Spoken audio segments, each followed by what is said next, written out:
everybody, and thanks so much for joining one of our General Mills focused webinars. My name is Sam, and I'll be your moderator today. In just a minute, we'll be joined by Wesley Boudreaux, who is one of our financial advisors, and he is going to be sharing a story of a couple that he helped retire at the age of 59, and he'll also be sharing some insights to hopefully help you successfully do the same. But before Wesley comes on, I'd like to very quickly remind you that we are not affiliated nor endorsed whatsoever by General Mills. We are a completely independent group of financial advisors here, so please keep that in mind as you listen along with Wesley. And if you stick around after his presentation, he will also be answering some of your questions. And if you happen to see any YouTube cards popping up on your screen as you watch this video, feel free to click on those. They will guide you to different links that we have available for you, one of which may simply be a link to book an appointment with either Wesley himself or one of his colleagues if you wish, once this video has ended. So take advantage of those. And without further ado, here is Wesley Boudreaux. Hey, Samantha, thank you for that introduction. Like she said, we're going to be talking about really our cash flow analysis or our financial plan that we provide for clients as well as prospects, complimentary. And I'll kind of walk you through the story of John and Jan. Change the names. I'm not going to give you their full date of birth and everything like that, obviously, but it gives you kind of a quick, typical story of what we see when we sit down with individuals that are trying to figure out, okay, can I retire? Am I on the right track to retire? What changes do I need to make, and what's it going to look like over the next 20, 30, maybe 40 years in retirement? So we'll kind of walk you through that, but obviously take this as an example. Everybody's unique and different, so it gives you an idea of what that process looks like. But it's really important if you've got questions for yourself that we can kind of set some time to go through this on a one-on-one basis for you as well. So we'll talk about them. We'll talk about some typical considerations you need to look at when you're planning for the future and going from accumulation to distribution. And we'll give you a summary and then talk about that planning process as well. Excuse me. So first, John and Jan, again, I mentioned kind of changed the names, and I'm not going to give you their date of birth, but they're typical. They are actually not too far apart in age. I think it was about 10 months or so, if I recall. But John was about 57, Jan about 56. And they called in. They were originally having questions about John's pension plan and wondering, okay, when's the right time to actually retire and elect this pension plan? Their initial thoughts have always been that, hey, we're going to work till age 62. That's when we can turn on Social Security. They had questions about, is it best to turn Social Security on at 62 or should we defer to 67? That's a whole nother story, but it does incorporate itself into the cash flow analysis. So we do provide a Social Security analysis as well. We can get into that later if you have questions on it. But ultimately, they were thinking 62, but lo and behold, they've had a couple of grandkids popping out here recently, and they just had their second one. It was about, I think, 2-3 months ago or so when we first sat down and did this plan. So they were curious, okay, can we retire a little bit earlier? They were thinking about age 59 because they knew they had heard about 59 and a half being the rule where you can take distributions without the 10% penalty. I'll elaborate on that a little bit here later in this webinar. But again, they've actually done a great job. John was lucky enough to have both a 401k and a pension. Jan, in this case, didn't have a pension option, but she did have a 401k she's been saving to. They've also got their expenses are going to likely reduce in retirement. They've been doing a good job of saving, and they've been paying down their mortgage. They've only got about 5 years left of that mortgage. So that will actually drop off in retirement. So we looked at some of these figures that they gave us. I'll show you in a moment, and kind of did some napkin math and realized, hey, they're probably going to be in good shape. Let's figure out what does it look like from a long-term perspective and put a plan together. So based upon those initial goals and gathering some of the data from them, usually what happens is we'll, it depends upon how much information you have offhand. Once we start having a conversation, if you're curious about this, we can kind of jot down some of the numbers you may have high level. If you want to dig deeper into the details, we can send you some information, how to run a full budget worksheet, how to log in, find your different data, whether it be your 401ks, your pension assets, outside assets, things like that. And then we can really get into the weeds on that if you want to, or you can keep it high level depending upon what you know. But just in that initial conversation, they had some of their figures, so we kind of talked about it just with experience and running simple napkin math. I would let them know that, hey, given what you guys are trying to achieve, you're going to be okay. The question, though, is what's it going to look like? It's one thing to say, okay, hey, we can take a, say 4% withdrawal rate or something like that and survive. But it's another thing to say, okay, well, how much money will we have in 20, 30, 40 years? What are our goals? Do we want to write our last check on our deathbed? Do we want to pass it all to the kids? Do we want to pass some to the kids, some of the beneficiaries? Do we want to actually pass some of the money along to the kids while we're alive so we can enjoy the benefit of giving to those children? Do we want to support the grandchildren? There's a lot of different variations in which you can actually look at. And also, once we run those numbers, we back into, okay, yeah, it's one thing to have that money, but it's another thing to keep that money. What are taxes going to look like? Are we able to efficiently manage this portfolio so that way you're taking distributions so that you maximize what you get versus what Uncle Sam gets out of there as well? So again, it's really important to kind of run through those and see what all those different possibilities are, and not just say, hey, yeah, I'm okay, let's move into the investment philosophy. By running through a cash flow analysis, that'll let us know what you need to achieve, and then we can help you with the investments more appropriately from there. So this is a quick kind of a glance or a list of some of the things we'll end up needing for that cash flow analysis. Like I said, a lot of these you might have on the top of your head. Others you may need to go back and log in and find some of that information, and we can set some time to do that at a follow-up call. But generally speaking, obviously names, dates of birth. We want to look at what you're planning for, your age, your desired retirement date. So I left this blank. We talked about John and Jan. They actually had initial one, then a potential secondary one, and then we'll talk about a third one that we really kind of uncovered through this process. And the biggest one is your desired spending. So I need everybody to make sure they do focus on that, because that's one of the biggest pitfalls we run into is individuals saying, hey, I'm going to spend $5,000 or $6,000 a month, plus taxes and inflation. But in the reality, they turn around, they retire, and they start spending, $6,500. They spend extra $1,000 or extra $2,000 a month, and that very quickly can have a long-term effect on the portfolio structure and the cash flow analysis. So it's really important to understand that, and we tend to suggest that you gross up to be more conservative there as well. We want to make sure that we do plan for inflation in this standpoint. We'll talk about that also. Excuse me. What source of income do you have? Are you or do you have Social Security? Most of us are going to have Social Security, or maybe a federal pension or a state pension if you're a teacher or work for the state or for the federal government. What type of assets do you have? Have you saved up in a 401k plan? Are you lucky enough to have a pension plan? Have you saved outside towards retirement, whether it be a brokerage account, a bank account, an annuity, real estate? There's a lot of different options there. And at the end of the day, the question is, okay, do I have enough between my Social Security and whatever other source of income I may have, whether it may be rental income or my own personal annuity, or maybe part-time work as well? We didn't mention in here. A lot of people do retire, and they go back and get part-time work, maybe not because they need it, but just because they want something to enjoy, because they've gotten bored possibly or so. A lot of times when we talk to individuals, they're busier than ever in retirement. So again, everybody's unique and different. And in some cases, one of the spouses may want the other one out of the house for a little bit of time, so they go and get a part-time job. So all those things can get factored in here, but ultimately you need to make sure your combination of your income sources and your ability to draw from your assets meets those spending needs, and it'll meet those over the next 20, 30, 40 years or so. So let's get back to John and Jan. I'll give you some updated numbers for them. Now, obviously, I kind of rounded some of these to make it simpler for this, but I'm not going to give you their dates of birth, but they were 57 and 56 here this year. And again, the desired date was initially looking at age 62 because they thought that's kind of coinciding with Social Security. But then they said, with these grandkids coming along, can we go earlier? Let's look at about a year and a half out at 59 or 59 and a half. Can we do that? So that's what we were focused on. As far as their spending, like I mentioned, they had that mortgage that's going to get paid off. They're spending about $6,000 a month on their normal expenses, and they got about $1,500 a month on that mortgage. And I want to stress, when you have a mortgage, we want to know what the principal and interest payment is, because that will eventually be paid off. Plus, it doesn't grow with inflation. Now, obviously, we still have, you got your property taxes and your insurance on there. That's still going to remain, and it's going to grow with inflation as well. But their income, actually a pretty healthy income, both of them. John had $120,000 and Jan's making about $80,000. So this is the first thing that kind of jumps out to me when I'm talking with somebody. Between the two of them, they got about $200,000 of income, but they're telling me, hey, Wesley, we're only going to spend $6,000, maybe $7,500 of spending in the first couple of years retirement, then drop down to $6,000. So there's a bit of a disconnect there. Obviously, even if you factor in taxes and contributions to 401ks, they were likely bringing in more than that $7,500. So I'd want to just double check, make sure that those are accurate numbers. They can get by with only that $6,000 plus $1,500, or do we need to gross that up? Now, they actually told me, I think it was about $5,700, so we grossed that up to $6,000.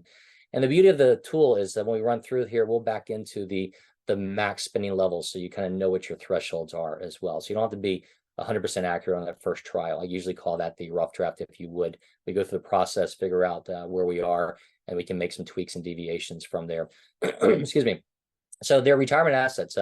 Actually, we're talking about the spending. They had both been taking advantage of catch-up contributions, so they have been saving a little bit more recently here. But John's got his portfolio, his 401k, up a little bit over $600,000. The pension lump sum option came out to about $800,000. And Jan's 401k is about 480. They've got some cash on the side in the savings account, excess savings about $50,000, and a brokerage account about $100,000 they have at Schwab, which actually is the same firm we use for clearing. So fast forward, if you're working with us, most of the accounts we work with, we will have them on the Charles Schwab platform. So it's making it easy with that conversation with them as well, because they know how that platform works. As far as retirement income, they didn't have their Social Security estimates. But if you've got your Social Security statements, we can grab it from there, or again with that income as well as the your date of birth, we can run an estimate. We were going to look at 62 for them. We'll also compare 67 so they know those options. And for that pension we talked about with John, he has the option of either taking a lump sum or an annuity. And the joint and survivor annuity option we looked at was $3,700 a month, starting at 58 and $3,900 at 60. So we're kind of between there and using that for the actual plan as well.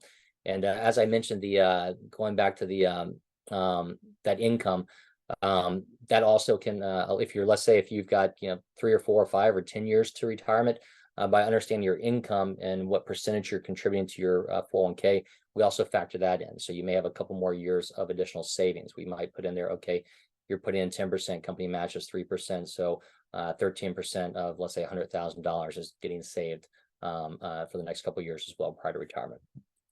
So some of the different things that we're looking for in this case was just running 2 scenarios and then potentially more beyond that. So the scenario was they want to see if they can do 59. That 62 is now out the window if they can. We talked about napkin math saying they probably would be okay. So they want to see what the long-term aspect looks like for age 59. And the question becomes, okay, on John's pension, does he take the annuity or the lump sum? So instead of just, having a guess or saying, hey, I want one or the other, we decided to run 2 different reports to show those side by side so we can see how it looks in the long run. And we do have a lot of other webinars going on pensions, and also if you've got company specific pensions, we can go through those details.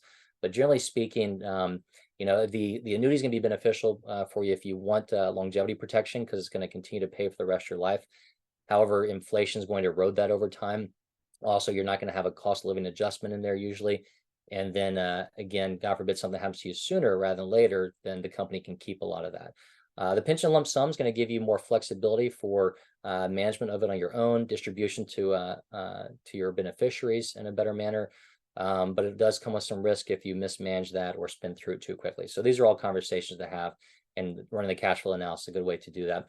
And the alternatives would be, like I said, that cash flow analysis will back into what's the max you could spend and as soon as you can retire. So we'll have a conversation about that with them. And then if we want to run any alternate scenarios, we can do that. As far as the typical things to consider when you're looking at a cash flow analysis or a financial plan, to remind us and let us know, and we'll go through this with you, is longevity. That's a big one.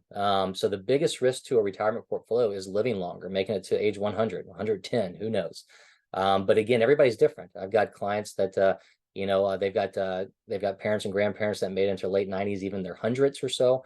Got others that unfortunately are, second generation factory workers, and they don't have much expectation making it to their 80s. So it's really important to understand that. And again, that's different from couple to couple.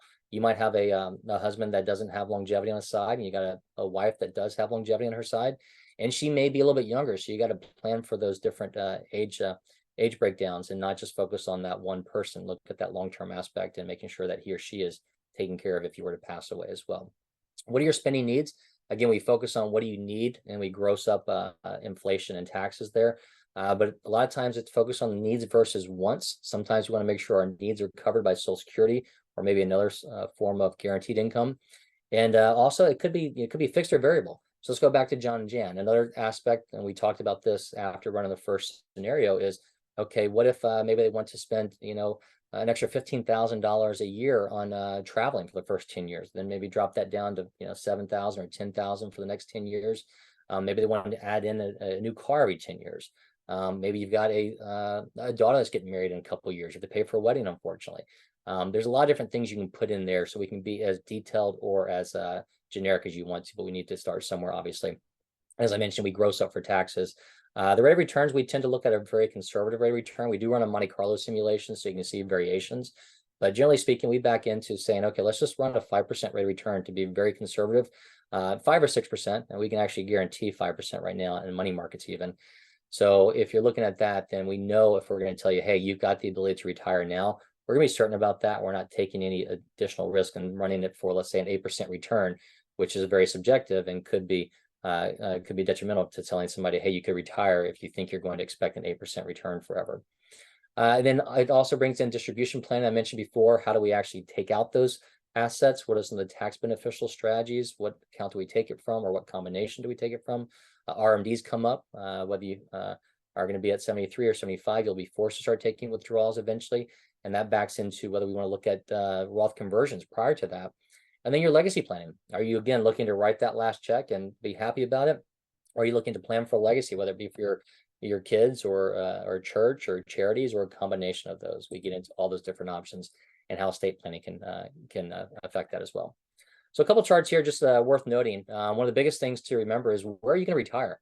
We work with a lot of individuals that may retire in one state and stay there, or they may retire from one state and move elsewhere. Let's take an example of California. You've got the ability, if you want to, you've got pretty high income tax on the state level there, but you can slide right across the border to Nevada if you want to reduce some of those taxes, or maybe move to Texas. So it's really important to let us know, where you're going to be retiring ultimately, so we factor in those state taxes as well. I also mentioned about the distribution strategy. Generally speaking, most tools you run and most people you talk to are going to say, hey, defer taxes as long as you can. You don't want to pay taxes. So usually what's going to happen is they're going to suggest taking your taxable accounts out first. So for John and Jan, that example would be plowing through their savings and their brokerage account before they tap into their IRAs or 401ks.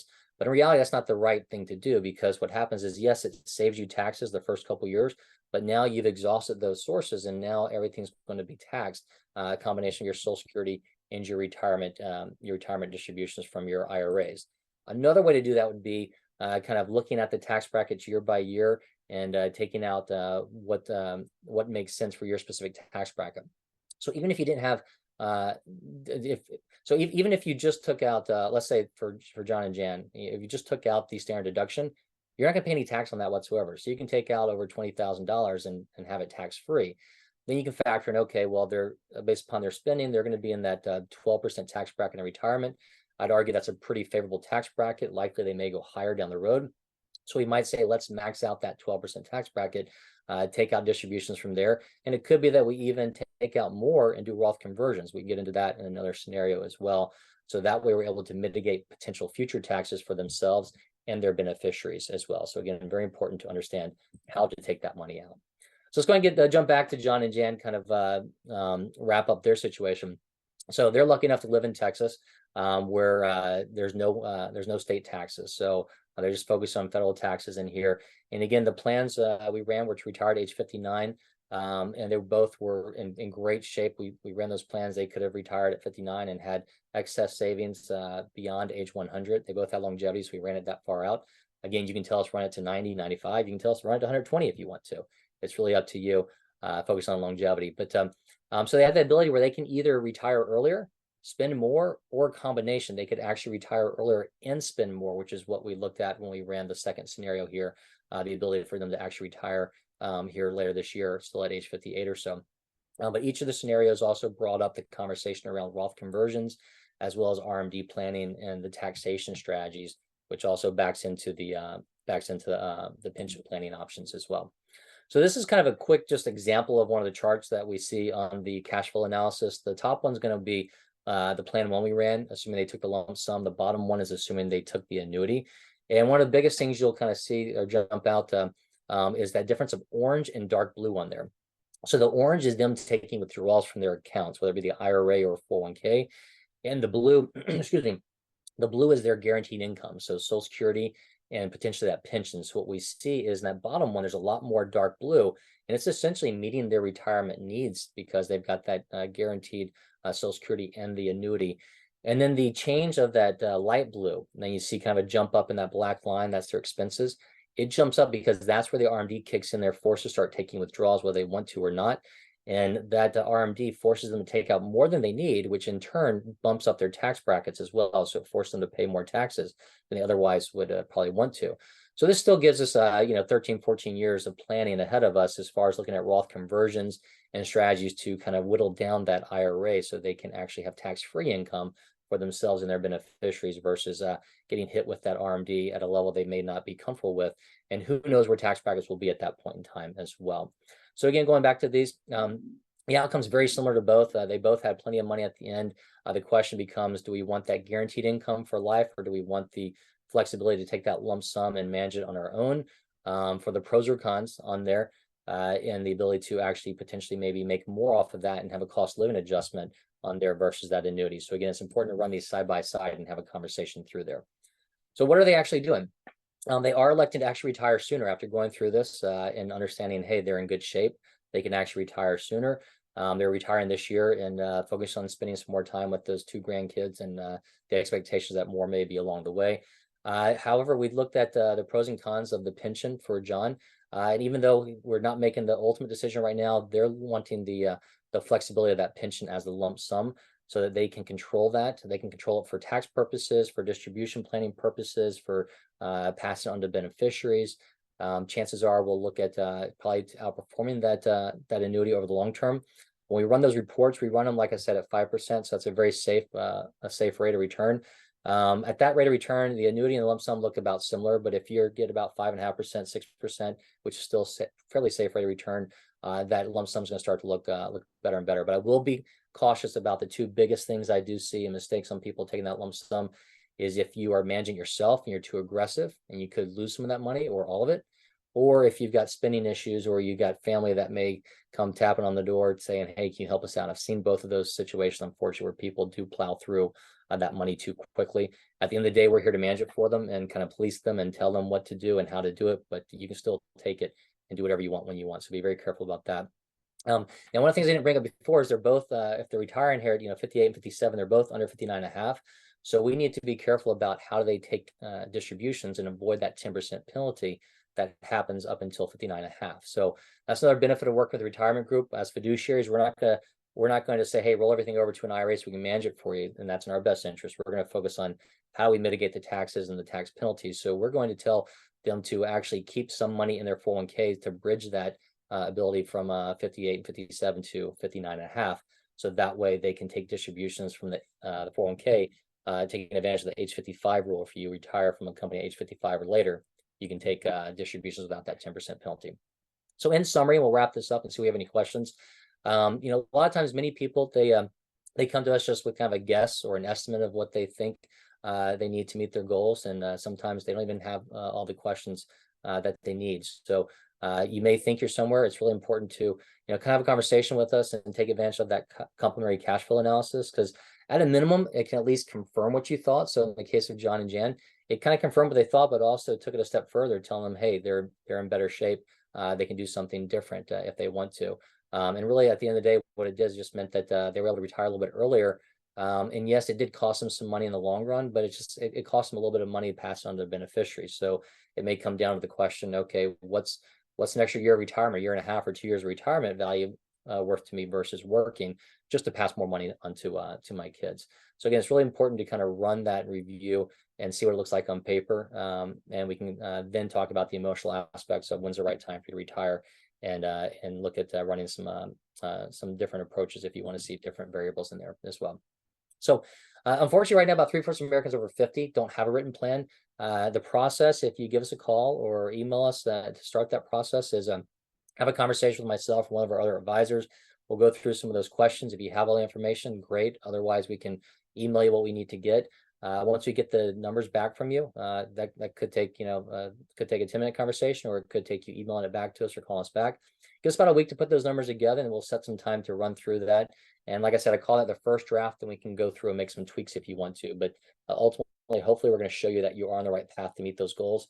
And then ultimately, if you want to deviate from that, and also help us if you got, let's say, a pension or 401k, how do you actually distribute those in that retirement process? Do you have NUA discussions on your 401k. Do you have a lump sum versus annuity? We go through all those with you. But we talked about all that stuff, but don't forget who the retirement group is. We are an independent financial advisory firm that focus on working with Fortune 500 companies. As Samantha said at the beginning, even though we've worked extensively with a lot of these companies for over 30 years, does not mean we're endorsed or employed by them, but we do have extensive history of working with them. So most of our advisors will have detailed knowledge of the company plans, whether it be the pension, the 401k, healthcare, retiree medical benefits, insurance continuation, things like that. We do have offices throughout the country, so rest assured, if you need to sit down with somebody face to face, we can likely accommodate that. But obviously, this day and age, it's easy to have web meetings or phone calls to get the ball rolling and get this first draft, if you would, put together. And then at the end of the day, we've talked all about this complementary cash flow analysis. So that's the one thing to take us up on. And it's important to understand what your goals are and what you're trying to achieve before anybody backs into giving you investment recommendations and advice. But a lot of times we'll look at this in conjunction with reviewing your 401k and your allocation there as well. So I'll see if we have any questions come through, but while we do that, I'll leave these up on the screen. We got a couple of QR codes to access our LinkedIn page if you want to follow along there, get more company specific information. If you'd like to schedule an appointment with myself or one of the other advisors, you can use the other QR code here, and you can reach that info@theretirementgroup.com, and our number is 800-900-5867. Thank you, Wesley. I think that's really cool to see it really puts it in perspective to get to see an example like that. So thank you. Yeah, and they don't take, they're not as intensive on your end as Right. what you may think, just so people know that. Like I said, it could be literally 5 minutes or 10 minutes of gathering some data, and then we can get that detailed plan Yeah. together. Yeah. And it's definitely worth it. Alrighty. Yeah, we're just going to answer a couple questions and we're going to try to keep it short. First one, how can I handle health insurance until I'm eligible for Medicare if I'm retiring before the typical age? Okay, so that's actually a big one too, and unfortunately, there's a lot of moving targets there. And I didn't mention that in John and Jan's situation, but like I said, John was lucky enough to have a pension. He was also lucky enough to have retiree medical benefits continuation for both of them. So that's a really great option for some companies we do work with, but a lot of times you may not have that option. So what you're going to do is either you might have a company continuation, or you might have to go out on the on the healthcare marketplace and look at the different options through the Affordable Care Act that's available to you. If you look at it right now, and let's say we're going back to John and Jan with their income level, it's going to be pretty expensive. But if you fast forward and say, okay, wait, we're retired, they focus on what your projected income is. So it's not going to be as expensive as you may think. And then that's going to help them get to age 65. Another option is looking at indemnity plans. You'd have to consult with a healthcare advisor, but where you can actually, sometimes it's a lower cost than the Affordable Care Act would provide. But essentially what happens is you choose one that may pay a multiplier of what Medicare pays. And so it covers a lot of your preventative, but if you, God forbid, have some hospital situations or things like that, it may not cover as much as what the healthcare exchange would. But those are some conversations to have when we run through that cash flow analysis too. Alrighty, thank you. We're going to breeze through to the second question. What strategies should I consider to reduce taxes on my retirement income, especially if I'm retiring early? Okay, so retiring early, go back to the John and Jan's example. Some of the strategies would be going back to that slide I showed you with the different distribution options, or how do you take money out. So again, let's say you're retiring early. You don't have to take any money out until you hit your RMD age. So you've got flexibility. Let's say if somebody retires at 60, they've got 13 years or so before they have to take distributions, or it could be 15 if depending upon their age when they retire. But what happens is you can take out distributions and mitigate that tax the tax risk, and we look at each specific year. So for instance, right now we know what tax brackets are for 2024 and like the 2025. We don't know what's going to happen in 2026 and beyond. So we can focus on saying, okay, my tax bracket, let's say right now, is 12%. That's pretty low. We might want to reduce future taxes by taking some money out, converting to a Roth, or taking it out and just parking it. It's your call. Get up into that 22, 24% tax bracket, you can still do so, but that break even becomes a little bit longer. If you're still working, it may be something you wait until you're retired. And it also may be an aspect of if you're still working, maybe we start adding contributions at 401k on a Roth level, or you build up a Roth IRA. There's a lot of different ways to look at it. So there's really not one quick right size answer for everybody. But if we run this cash flow analysis for you, then we can dig into your specific situation and show you some choices. Alrighty, thank you. Last one, Wesley. If I take the annuity, is there a risk of running out of money since I'm retiring early? And follow up to that, would choosing the lump sum be a better option for me considering my early retirement? Okay. Well, actually, the key aspect of taking the annuity is not running out of money. So, Mhm. yes, you would not run out of money. But the question is, will you run out of the value of that money? So let's assume that somebody elects a single life annuity, and maybe it pays them $2,000 a month for the rest of their life, and hopefully they live 30 years.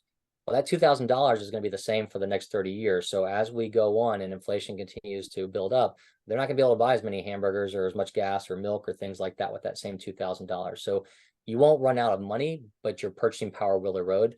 A worst case scenario is if you take, let's say, a single life annuity, and let's say you pass away in 10 years. Now that company is going to get that money back versus your beneficiaries potentially getting it unless you added a period certain to it. And this gets into a conversation on, specific pension plans. Whereas you take that lump sum, which we mentioned in John and Jan's situation, additional risk there are that you could spend through it too quickly because you have access to it, or you could mismanage it on your own and lose some of it. But generally speaking, if you set up a sound investment strategy, you're able to hopefully match that annuity and get cost of living adjustments along the way. You kind of built in inflationary protection, and then hopefully you've got something still to pass on to beneficiaries as well. So the annuity, no, you do not run out of money, but you need to be cautious about the longevity and inflationary pressure. And that's why it's good to show those different reports side by side for somebody. Alrighty, Wesley, that was it. That was all we had time for today. We want to thank everybody for joining us today, and we hope we see you on another webinar very soon. Have a good day, everyone. Thanks, All right, Wesley. thank you. You have a good day. Bye.